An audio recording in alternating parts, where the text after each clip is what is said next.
सोचिए अगर आपका फोन ही आपके खिलाफ हो जाए तो। लेकिन ये मैसेज तो बस शुरुआत है। इस कहानी को समझने के लिए हमें एकदम शुरू से देखना होगा। कहानी एक स्कूल से शुरू होती है।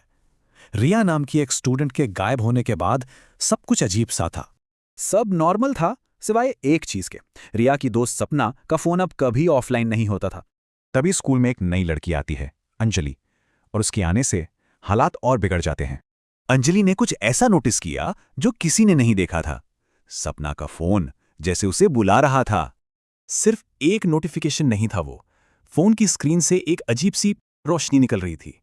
अंजलि पास गई और फोन की स्क्रीन अपने आप ऑन हो गई और उस पर लिखा था, वेलकम अंजलि। और फिर अगला मैसेज आया, हम तुम्हारा इंतजार कर रहे थे, जाल अब बिछ चुका था। और बस क्लास का दरवाजा जोर से बंद हुआ, लाइटें जलने बुझने लगी और अंजलि वहीं फंस गई।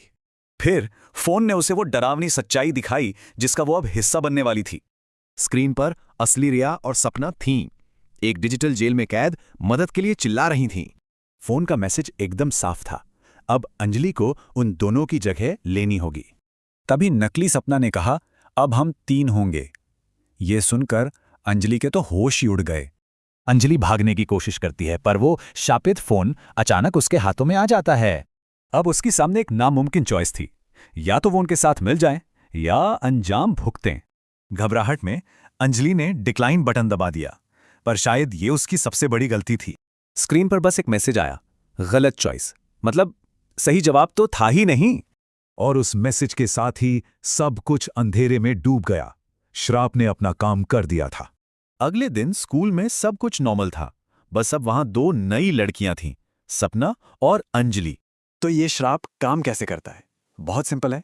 एक नया शिकार आता है और फोन उसे फंसा लेता है। ये कहानी कभी खत्म नहीं होती, ये बस अगले शिकार का इंतजार करती है। ये साइकिल चलता रहता है।